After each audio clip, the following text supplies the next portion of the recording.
Kembali lagi Super Score spesial Piala Dunia 2022 bersama saya Delta Gonzalez. Sekarang kita sudah sampai di babak 16 besar dan laga yang akan kita ulas kali ini adalah Prancis versus Polandia. Kita akan mengulasnya bareng wartawan olahraga Tribun Ternate Bang Husen Sanusi dan wartawan olahraga Tribun News Solo Bang Dwi Setiawan. Halo Bang Husen, Bang Dwi.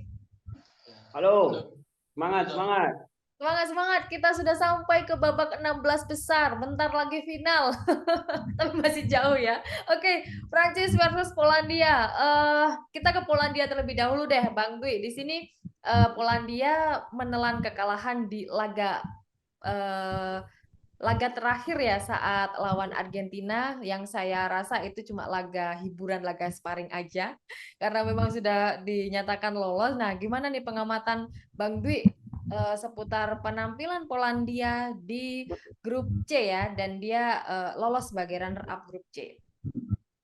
Ya, kalau ngomongin soal Polandia, Piala Dunia ini menjadi sebuah ajang pembuktian apakah ketergantungan terhadap Robert Lewandowski itu akan benar-benar tergantung atau tidak. Tapi Polandia membuktikan bahwa memang dalam setiap laga yang dijalaninya pada matchday pertama, matchday kedua, matchday ketiga, ada tokoh-tokoh berbeda yang menjadi tokoh kunci dari keberhasilan Polandia ini lolos ke 16 besar. Yang perlu saya soroti adalah selama laga perhelatan Piala Dunia ini di grup C, Polandia ini menjadi sebuah tim yang selalu kalah dalam possession ball ataupun penguasaan bola.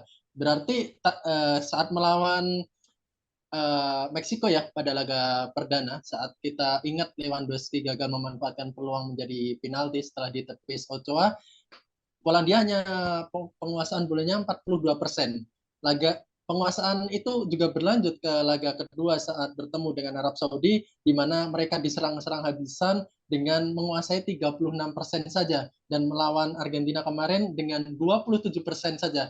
Dari sini ada sebuah hal yang menarik, di mana berarti Polandia ini menerapkan strategi di mana dia bisa memanfaatkan, dituntut untuk mengonversikan peluang sekecil mungkin untuk menjadi sebuah gol seperti yang kita lihat pada saat melawan Arab Saudi. Nah, Ya. ketika melawan Arab Saudi itu kan digembur habis-habisan dan akhirnya bisa menang ya 2-0, dan itu menjadi sebuah kemenangan yang sangat-sangat penting untuk kelolosan Polandia. Jadi kalau melihat dari permainan selama babak penyisihan grup, Polandia tergantung apakah bisa memanfaatkan setiap peluang walaupun kalah dalam possession ball, Tilda.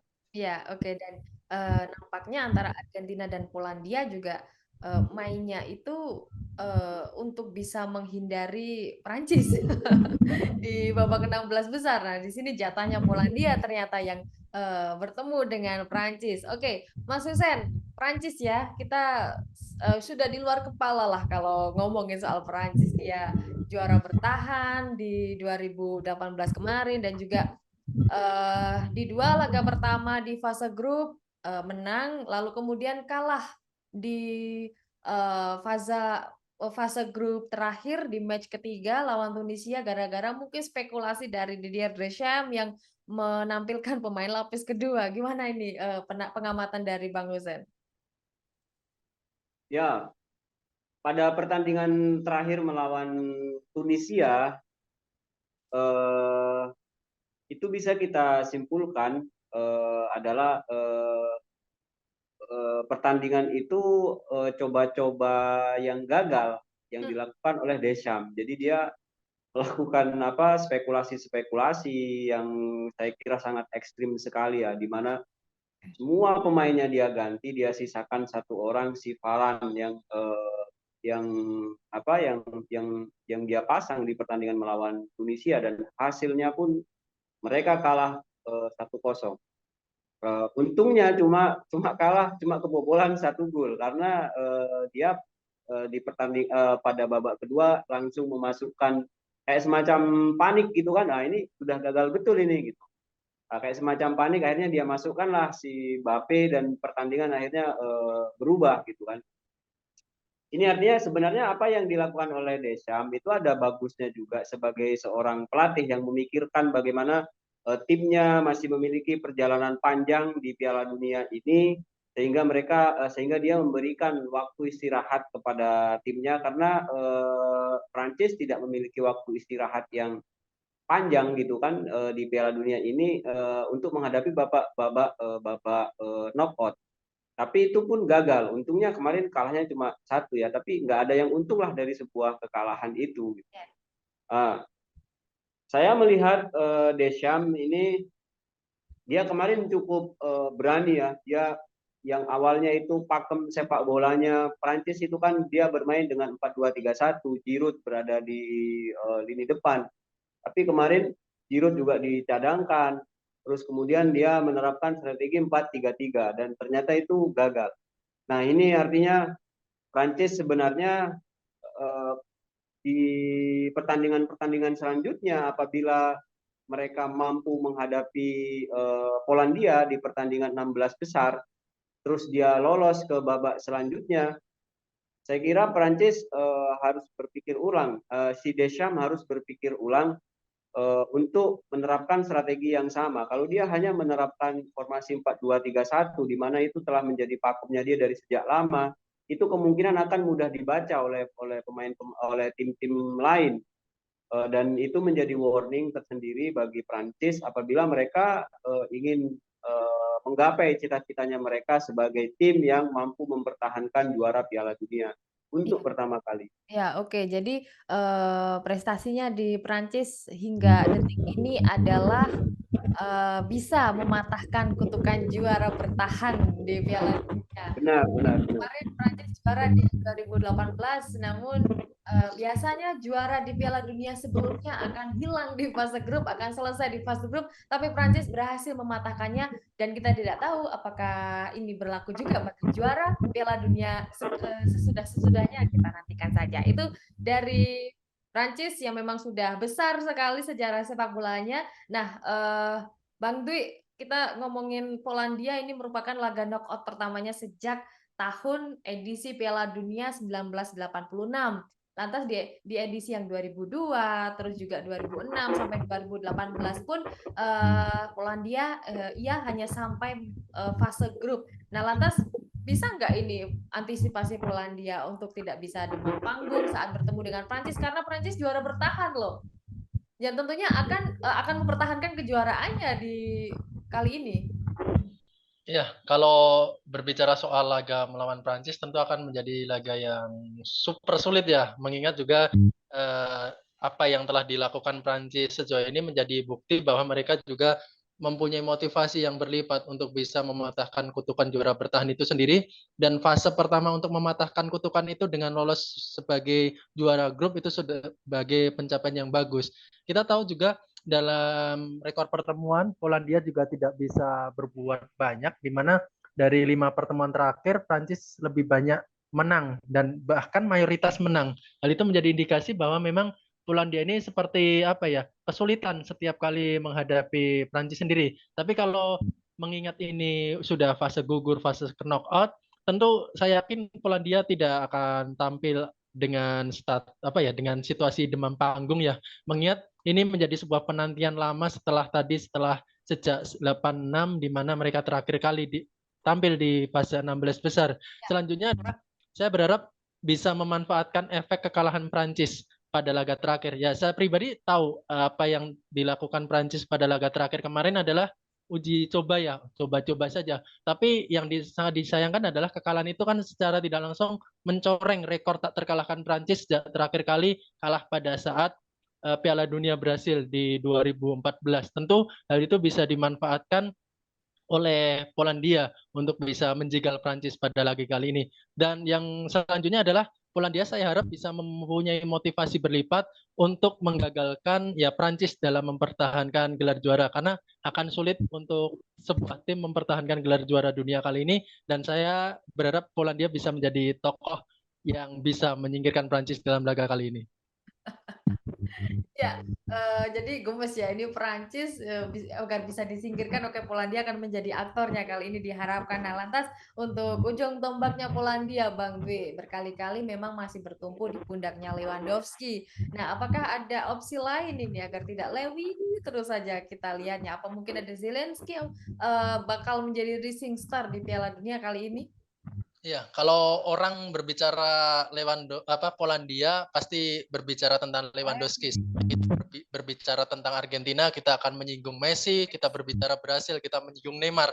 Tapi yang saya mungkin terkejut ya pada Piala Dunia kali ini sebenarnya bukan Lewandowski yang menggendong Polandia, tapi kita tahu ada satu sosok yang berada di Mister Gawang, yaitu adalah Szczęsny yang Iya, tampil cukup oke. bagus sejauh ini, walaupun pada laga pertama mampu mencatatkan clean sheet, pada laga kedua juga mencatatkan clean sheet dengan menepis penalti dari Arab Saudi, dan laga terakhir kemarin Szczęsny menjadi salah satu tokoh di balik ya Polandia beruntung hanya kejebolan 2 gol saja. Dan di laga itu Szczęsny menepis penalti dari Messi, sehingga sebenarnya sosok Szczęsny ini menjadi sosok kunci nanti yang diharapkan bisa membuat frustasi lini depan Prancis. Tapi kalau berbicara tentang Lewandowski, ya yang sekali lagi saya tegaskan adalah Lewandowski ini perlu bantuan dari pemain-pemain lainnya, tidak bisa bersinar sendiri di lini depan. Tentu bantuan dari Zelensky, ada Milik juga. Saya harap ada pemain-pemain lain yang bisa membantu Lewandowski untuk bisa berbuat lebih banyak lagi nanti pada laga saat melawan Prancis. Ya, dan baru kemarin juga ya Lewandowski berhasil buka puasa golnya. Baru kemarin itu di edisi Piala Dunia 2022 ini. That's nih, Bang Husen ini alumni Arsenal ya. Nah, kalau kita ngomongin ujung tombak dari masing-masing timnas, tadi menurut Bang Dwi ada Szczęsny di Polandia, lantas Prancis yang biasanya dipegang oleh Karim Benzema. Tapi kabar terakhir ini katanya Karim Benzema sudah ikut latihan. Nah, apakah ini merupakan strategi dari Deschamps sendiri untuk menyimpan Karim Benzema di fase grup kemudian akan dikeluarkan di babak 16 besar? Walaupun juga mungkin tidak akan dikeluarkan secara full pertandingan 90 menit. Bisa jadi seperti itu Delta ya. Penggemar Prancis saya kira sekarang sangat berharap bagaimana Benzema bisa masuk dalam skuad Prancis untuk pertandingan di fase 16 besar ini. Kenapa seperti itu? Karena saya melihat Prancis ini menjadi sebuah tim yang tidak sempurna tanpa Karim Benzema. Meskipun di situ ada Mbappe yang dimana kita lihat dia menjadi pemain yang sangat liar sekali, dan eranya di mana sekarang ini ada eranya Mbappe di mana dia sudah mempersembahkan gelar Piala Dunia bagi Prancis. Tapi yang harus diingat bahwa Benzema ini baru saja mendapatkan gelar pemain terbaik dunia. Apa kata dunia kalau seandainya pemain terbaik dunia ternyata tidak tampil di Piala Dunia? Nah, itu dari sisi non teknisnya. Dari sisi teknis, kenapa saya katakan Prancis tidak akan mampu menyempurnakan permainannya tanpa seorang Karim Benzema? Tentu kita akan melihat sosok seorang Giroud. Ya. Apa yang membedakan antara Giroud dan Benzema? Kan seperti itu pertanyaannya. Kenapa ketika Prancis bermain dengan formasi 4-2-3-1 ditopang oleh Mbappe dan pemain sayap lainnya Antoine Griezmann, lalu di depan ada si Giroud atau Benzema gitu kan. Nah, perbedaannya sebenarnya apa sih perbedaannya antara Giroud dan Benzema ini? Yang membedakan keduanya adalah pada tipikal keduanya ya. Giroud ini tipikal pemain yang dia selalu membutuhkan penopang dari rekannya yang lain. Artinya dia holding ball-nya itu nggak begitu bagus ketika dia dikasih bola, baik itu bola atas maupun bola bawah. Terkadang dia sangat mudah sekali lepas atau kehilangan bola, apalagi itu kan di posisi pertahanan lawan ya, di mana di situ back lawan akan dengan cepat sekali merebut bola tersebut. Ya. Sementara Karim Benzema itu bukan tipikal pemain yang seperti itu. Jadi Benzema ini tipikal pemain yang holding ball-nya sangat kuat dan tidak mudah kehilangan bola. lengket di kakinya dan itu bisa aja langsung dia syuting ke gawang lawan. Nah, itulah yang saya katakan kenapa Prancis saya katakan tidak akan tidak apa namanya tidak akan sempurna permainannya tanpa seorang Karim Benzema. Itu hitung-hitungan di atas kertas ya, tapi ternyata bola itu kan tidak hanya bisa dilihat dari sisi teknisnya. Ternyata Giroud itu di Piala Dunia ini dia sudah mencetak 2 gol gitu kan, meskipun dengan gayanya dia yang seperti itu, dia sudah mencetak gol. Nah itu sebuah fakta yang nggak bisa kita bantah gitu. Bisa jadi ketika Deschamps memiliki Karim Benzema sudah kembali ke skuad Prancis, tapi kemudian dia melihat bahwasanya keberuntungannya dia ada di seorang Giroud, ya bisa jadi Karim Benzema berada di bangku cadangan. Hmm. Prancis ini cukup menarik Delta karena kenapa banyak orang ingin melihat apa yang akan dilakukan oleh Deschamps tanpa kehadiran Pogba dan Benzema gitu kan. Ya. Dan ternyata sejauh ini Deschamps mampu mengatasi masalah tersebut dengan baik. Namun saya menambahi apa yang dikatakan oleh Dwi tadi, ini bertemu dengan Polandia. Polandia itu terakhir kali mentas di babak 16 besar pada 1986. Ya, tapi yang dihadapin oleh Prancis pada fase 16 besar ini adalah Polandia, di mana mereka memiliki spirit 1986 yang akan dihidupkan pada tahun 2022 ini. Beberapa supporter Polandia mereka sudah saat ini mereka mencetak banyak kaos di mana di situ dituliskan Polandia better than Brazil. Oke. Ya, Begitu Polandia better than budayanya. Brazil. Ya, lalu di bawahnya itu dikasih tulisan 3-2. Artinya mereka pada 1986 itu mereka mampu mengalahkan Brazil dengan skor 3-2. Nah, spirit itulah yang dibawa oleh Polandia ketika menghadapi Prancis di babak di fase 16 besar ini. Sebenarnya Polandia ini tim yang tidak begitu terdengar namanya gitu kan, tapi orang kadang lupa bahwasanya mereka pernah melibas Brasil di Piala Dunia juga dan mereka sangat bangga sekali dengan itu gitu. Di gelaran Piala Dunia, di gelaran Piala Eropa, kaos-kaos itu selalu dicetak oleh fans Polandia. Ya. Artinya ini saya bahkan memprediksi kalau saya ditanya prediksi skornya seperti apa, saya akan memprediksi sepertinya Polandia akan menang deh dengan skor 1-0. Ini yakin, Bang Husen? Saya yakin ya, yakin tah kenapa? Ya itu semangatnya luar biasa ya Polandia meskipun dari skill permainan juga jauh lah dibanding Prancis, tapi ini sepak bola Ya. apapun bisa terjadi dan kita berharap ada kejutan di pertandingan ini nanti. Ya, terlebih juga ini Piala Dunia 2022. Banyak banget kejutan-kejutan dari match pertama di fase grup. Apakah akan berlanjut kejutannya di 16 besar ini? Patut ya kita nantikan. Oke, tadi 0-1 ini Bang Dwi dari Bang Husen untuk kemenangan Polandia. Apakah sepakat kalau Polandia layak untuk menang kali ini?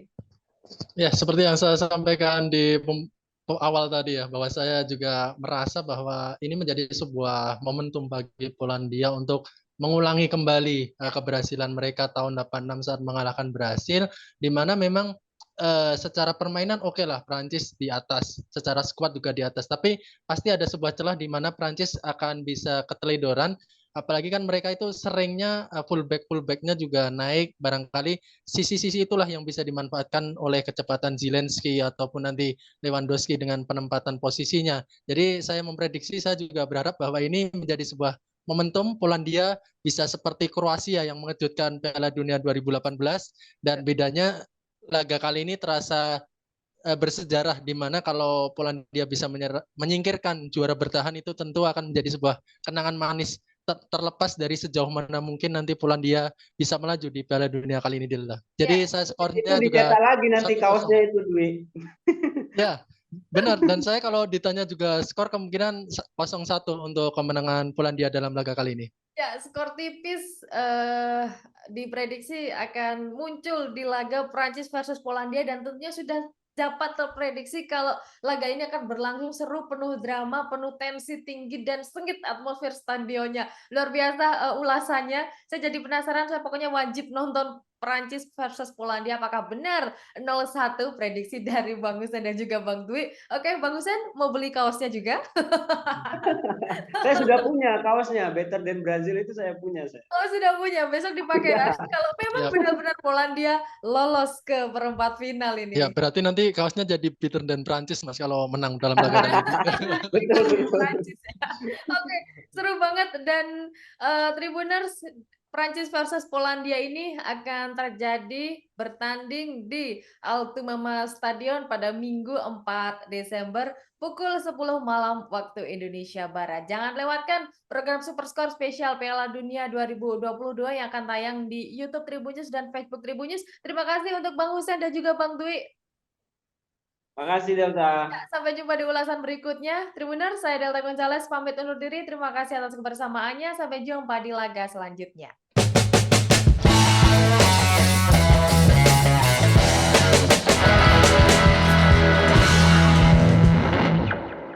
Terima kasih sudah nonton.